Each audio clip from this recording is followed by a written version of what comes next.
As we begin a new chapter of Jamaica Magazine, I know the pages will provide information that will inspire you to make impactful decisions for positive outcomes and keep you abreast with projects being undertaken by the government. Hello there, I'm Adrian Atkinson, and today we help you set your goals for 2025 and on the path of home ownership. We know you want better roads in your towns and communities. That is why through the SPARK program, your government is allocating over $40 billion over 2 years to fix your community and rural roads. $20 billion will go towards fixing smaller roads in every area, with $150 million allocated per area. The remaining funds will be distributed based on road length and condition, ensuring areas with greater need receive more assistance. Your government is caring for you. The proceeding was brought to you by the Office of the Prime Minister.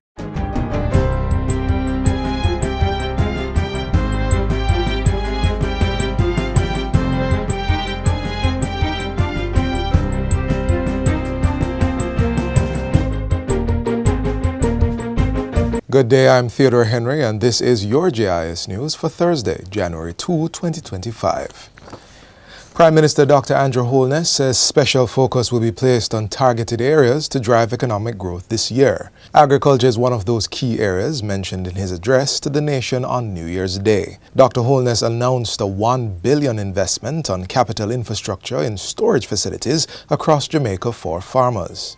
The Minister of Agriculture was tasked last year to develop a plan to boost agricultural production for the most consumed staples and protein in our local food basket. Our potatoes, red peas, onions, cabbage, carrots, tilapia, goat meat, and the like. This will be good for the farmers, you the consumers, and the country as a whole, as we could potentially save foreign exchange on the items we substitute with competitive local output. Prime Minister Holness says his administration will also reinforce the country's resilience to respond to natural disasters, geopolitical crisis, as well as economic and global shocks. Rest assured that your government is preparing, constantly improving, and learning from every challenge to develop smart, caring, and sustainable responses.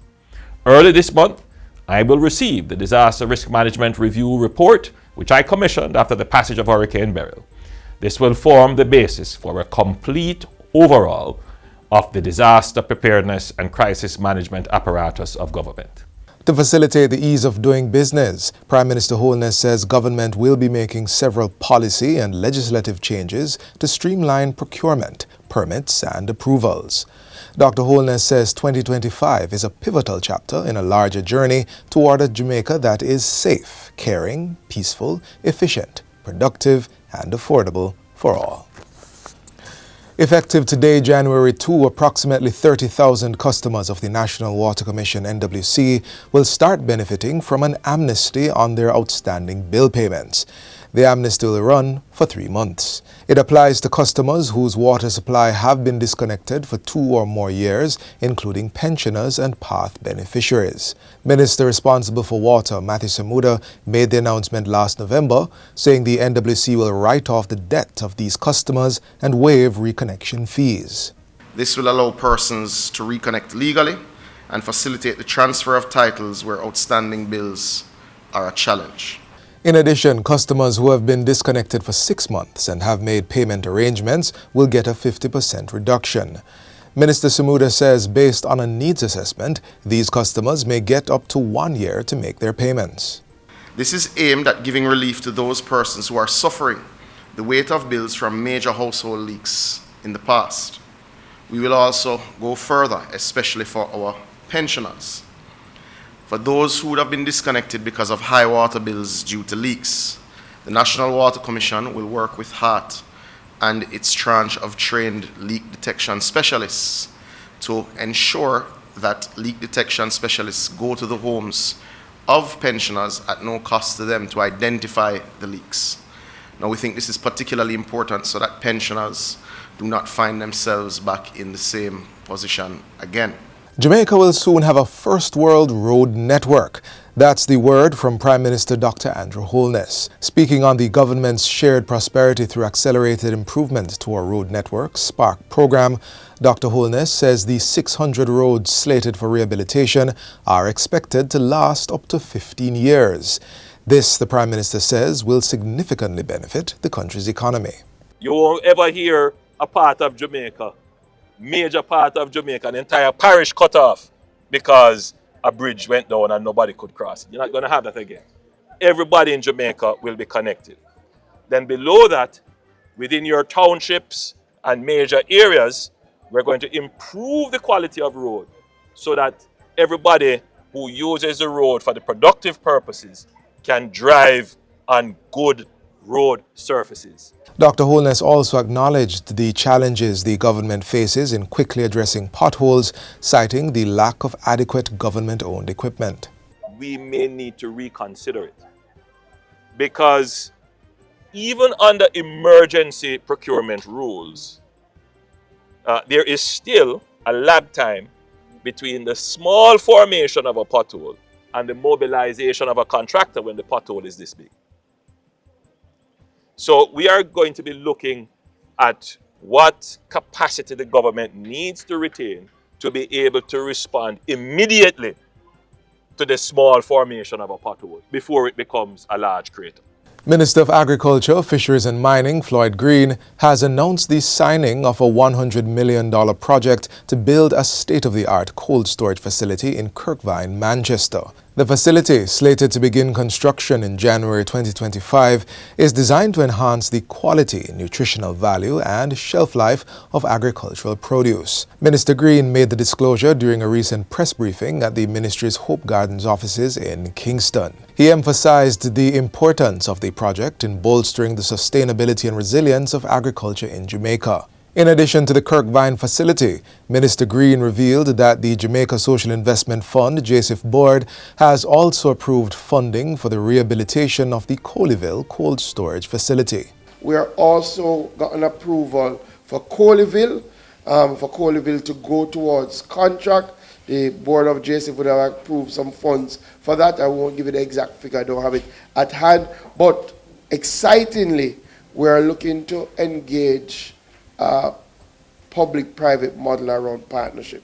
Minister Green also revealed that 2 renewable energy-powered cold storage facilities are being developed under a CARICOM-funded initiative. These facilities are expected to be operational by the first quarter of 2025. The management of these facilities will be handled by the Agro Investment Corporation (AIC), the Jamaica Agricultural Society (JAS), farmers groups, and public-private partnerships operating on a for-profit basis. And finally, the National Housing Trust (NHT) is urging contributors to remain vigilant against potential fraudsters as they apply for their refunds. As of January 1, 2025, contributors can apply for refunds of contributions made in 2017. However, the NHT is advising applicants to avoid using third-party websites or unofficial channels during the process. The Trust stressed that contributors should ignore unsolicited emails as official communication from the NHT is limited to notifications about successful refunds or requests for customer contact if there are issues with an application. Additionally, contributors are encouraged to verify the legitimacy of email addresses, avoid clicking on suspicious links, and use only the official NHT website or mobile app for all interactions with the agency. And that's it for JIS News Today. I'm Theodore Henry. Thanks for watching.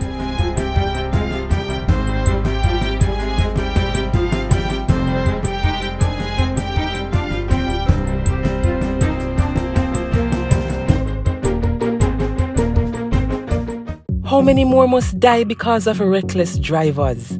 How fast is too fast? Make we take time, no man. Obey the rules of the road. Drive with care. As we say goodbye to 2024, we embrace 2025 with great expectation as we reposition our attitude to achieve the goals that we will set for the year.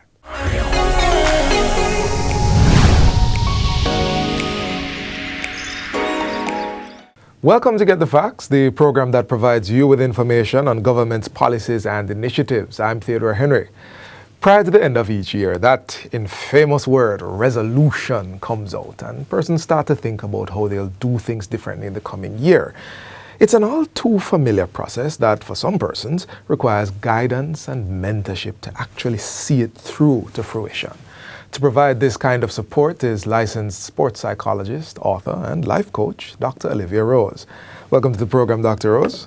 Thank you for having me. All right, let's jump right into getting some facts. Making resolutions versus setting goals. Is there a difference between the two of those things? Yes and no, because a resolution is a firm decision that you intend to act on something. Right. Goal setting requires you to actually make a firm decision, and it's more than acting on it. It's now planning how you're going to execute that. So we itemize So we it. have moved more from just making the decision to now acting and be more deliberate. So what is it that I need to do? Who do I need to speak to? What resources I need, and so on. So goal setting is not the most exciting term that people like to hear. Right. Neither is it strategic planning, because those things sound too heavy. However, I still recommend and will always recommend that we set goals. Goal setting helps significantly to give you a map, a framework as to what is it that you're working with. So your recommendation then for those who struggle with resolutions, for example, is make a firm decision, but then do some goal setting hand in hand. Definitely we need that decision to be made, because we want you to prepare purposefully about your life, because it is your life. Right. And we set goals in various ways and for different things. So in the same way, be more intentional, purposeful about getting your affairs together. So again, there are different ways in which you can do it. We have different techniques. Most people are familiar with the SMART technique, where it's supposed to be... I'm going to ask you about the SMART technique, but before you go there, I want to ask you something else though. Yes. Because I want to talk on the psychologist part of your expertise. Why is it important to stick to goals? Is there a psychological trigger there? Well, I don't want to tell you too much about theories of planned behavior and intentional. In the layman? No, in layman terms, which is what I'm going to. There are times when we intend to do something and it's not really carried out because of various reasons, which is why sometimes behavior change becomes very challenging. So it's not like you don't want to do it, but you go through different spirals and cycles and on and off, and life in and of itself, that's the simplest term of several theories I've combined, right? To explain what can happen and what actually happens in real life. So this is where a support system becomes very crucial. And support can be in the form of a personal assistant, a coach, a psychologist, a friend, a mentor. So after you've made that firm decision, be it resolved, you are resolved that you're going to get your life together. Right. Now, what are the resources that you're going to need to achieve these? Who are the people that you need to contact? Because we all are interdependent, and our goals don't work in isolation of a whole group of people, especially in sports, right? So it's important for sometimes you don't need to share all of your goals, but what I'm saying is that we need each other. Right? And again, culturally, we have this tendency to think that, if you share your goal or if you talk about it, it's going to be jinx and, all sorts of things going to happen. So, but I still encourage that conversation, and there must be a close friend and a mentor that you can say, this is what I want to achieve. And they can also, usually, if they have more experience on the matter, guide you as to what else you can do. You were going into SMART, and now I want you to tell me about SMART. All right, so generally we know of the SMART principle, and the SMART principle for goal setting is that it's supposed to be specific, measurable, attainable, We're at R, realistic, but I have an issue with that part, but we'll get back to it. Okay. And it needs to be time bound because we need to put ourselves in some limited time. Can't be just open-ended. Yeah, it can be open-ended. But then for athletes And I have to include this part because even though it's for athletes, it's applicable to other people. We set smarter goals. Okay. What that means, the E is for evaluated in the event of not having enough resources or the season ends before, and a lot of things can change. And then R is for reversible, because goal setting can fluctuate, and you have to probably, based on resources, you may not have some things, and for athletes it's because of injury, right? So, but the non-athletic population can experience injury in different forms. So the R is also very applicable to them. So I can update that a bit, but just to reiterate it for our audience, you're saying that we need to have systematic goals. Specific. So what is it that you want to achieve? Specific, do you want to buy a car this year? Do you want to purchase a house? Do you want to go back to school? What is the goal? And then we measure it. And maybe even if you want to buy a car, what kind of car? What year car? So we're getting really specific about it. Right. Measuring it now may be challenging, and again, this is why I use other techniques. So we have the measuring part would include the support system. Who is going to ensure, help you to select the right car? Who is going to be there to help you to go back to school? What resources you need? And how would you know? How would you know is if you applied and you got accepted. So there are actions that you need to take. But having a plan about how you plan to achieve them is important, and that's real. But in terms of realistic, in the sense that you limiting yourself to say, okay, I don't think I can do this because it's not within my reach. Those are limiting beliefs, and you have to check those. But if you actually put in the work and you're supported by a system that can help you, then more than likely it's achievable. And then remember too, in the event of eventualities, we have reversible. Right. Okay? Smarter. So it's pretty much cyclical. But at the same time, you need to have something working with.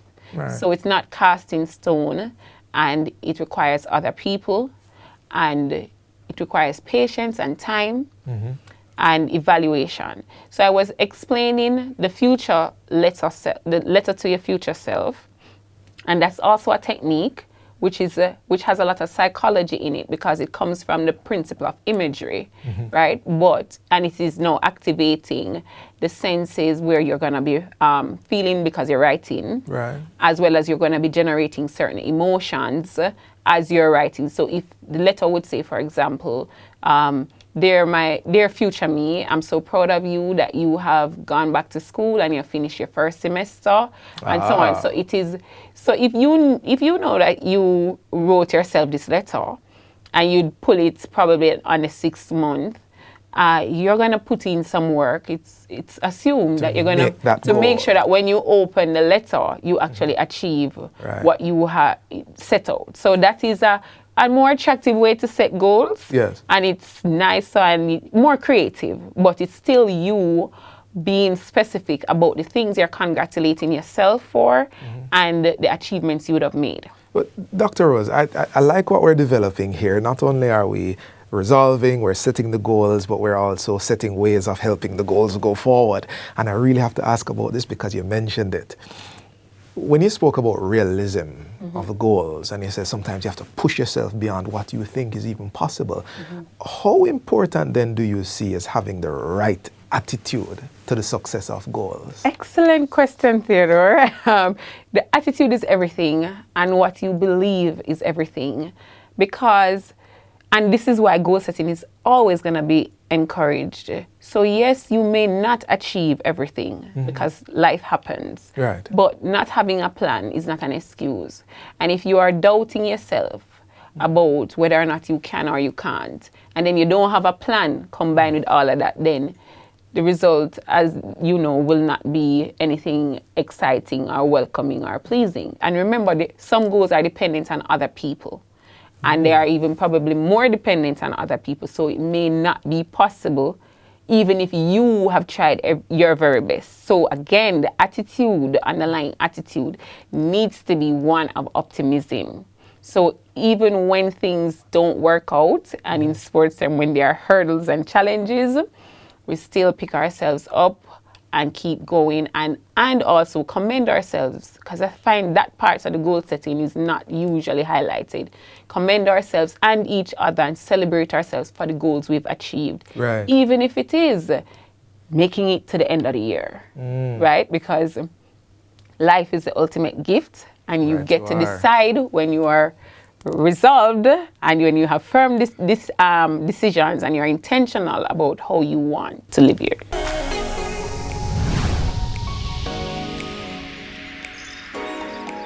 Young Jamaicans up to 35, your government will reserve up to 10% of NHT housing solutions over the next 5 years just for you, with 100% financing up to 15 million Jamaican dollars. This is how we are empowering and breaking the cycle of poverty meaningfully. Your government is caring for you. The proceeding was brought to you by the Office of the Prime Minister. If owning a home is on your vision board for 2025, here is how the Jamaica Mortgage Bank is facilitating that process. Shelter, one of humans' most basic needs. While many persons have access to housing, only a few have accomplished the goal of home ownership. That's why government through the Jamaica Mortgage Bank is ensuring that even more Jamaicans can lay claim to a piece of the rock.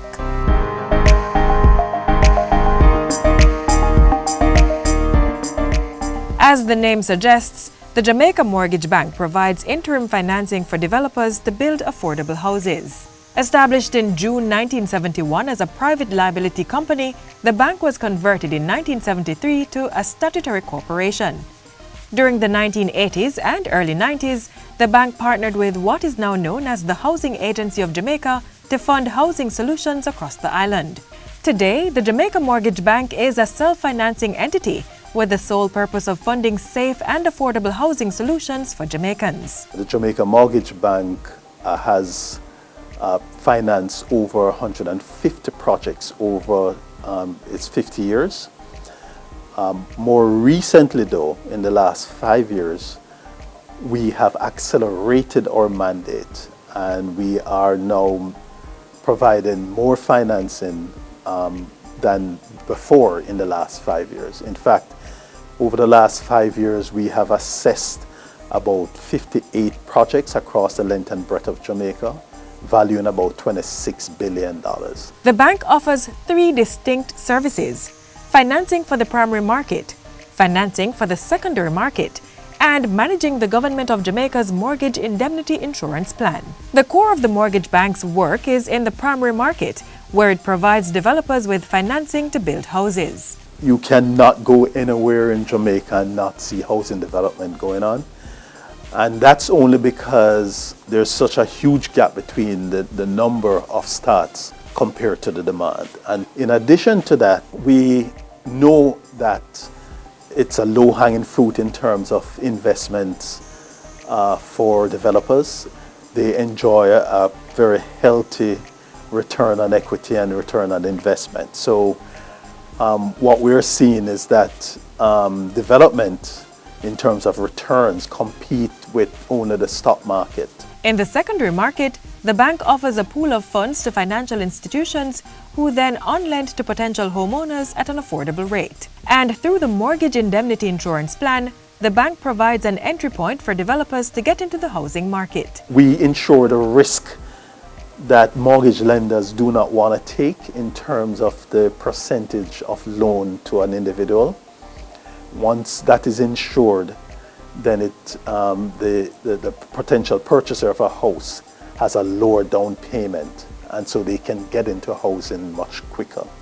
We think that's a very innovative plan for Jamaica, and we have seen a significant increase in the number of financial institutions that is using that tool to get individuals into houses much faster. A developer seeking financing for their project may call the Jamaica Mortgage Bank or visit its website to ascertain the requirements for a loan. We have a checklist of about 27 items. It sounds a lot, but it's not that onerous. It is information that you would have to provide to any financial institution in which you want to access a loan. But some of the primary things that we look at is the drawing. We look at the approvals from the municipal corporations. We look at approvals from NEPA if it is required. We look at approvals from the fire, water if required. We also look at the costs. We look at the marketing because that is critical. A financial feasibility project document is generated, which is run through the Jamaica Mortgage Bank's credit model. From there, a rating and pricing is attached to the project. Securitization and mobilization are the next steps once an agreement is reached between the developer and the bank. Most developers will tell you that we behave like a private sector company. Our process is extremely efficient. In fact, from the time of submitting the documentation that are required to the time of approval, once a project is deemed to be feasible, could take 1 month. The first word I have to say is really awesome. We first approached the mortgage bank in, I think it was November of 2019, and immediately we were introduced to their technical staff that brought us right through the process. And I want to emphasize on the technical staff because without them we probably wouldn't have been where we're at right now. They really guide us throughout the process, and I can tell you by February of 2020 we had a provisional approval. The Jamaica Mortgage Bank has been very interactive and cooperative, and we have been partners for the last over a decade. We are seeing the ordinary person getting into housing development. We have seen an increase in women in development. We have seen pastors, we have seen people who have had other careers getting into housing development. And I think all of that combined is contributing to the increase in volume that we're seeing in terms of housing. It's pragmatic advice based on profitability for the project and tweaking the design that the consumer can accept and appreciate it. And if them tell you something, that is how it goes. You understand? They're very factual and straightforward. And that's what you need. And reliable. Reliability is what you need in this industry. Each project is looked on an individual basis and priced accordingly. But we are extremely competitive in terms of our interest rates. We also have a discounted rate based on whether or not that project is considered a green project, whether there's water harvesting, whether or not there might be solar panels. Persons wishing to access the bank's mortgage indemnity insurance plan will have to go through their mortgage lending institution. Here's how it works. A potential homeowner is seeking a $10 million loan. The mortgage institution is only willing to lend 90% of the loan, leaving the 10% or $1 million for the mortgagee. If the potential homeowner is unable to come up with a down payment, the Jamaica Mortgage Bank steps in, providing insurance for the remaining loan amount. That way, should the mortgagee default on the loan, the mortgage bank will reimburse the lending institution the 10%. So, if you're looking to finance your housing development, the mortgage bank is here to assist, to help you, to hold your hands, and to help you accomplish your objective.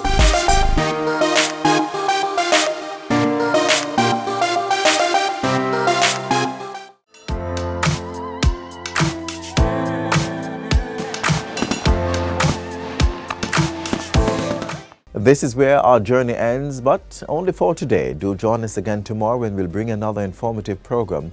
In the meantime, stay connected via our website, jis.gov.jm. And while you're online, send your feedback to Jamaica Magazine at jis.gov.jm or via X at JIS News. You may also find us on all the major social media platforms and through our mobile app that's Android and iOS compatible. On behalf of the entire production team, I'm Adrian Atkinson. Do take care. This has been a production of the Jamaica Information Service, the voice of Jamaica.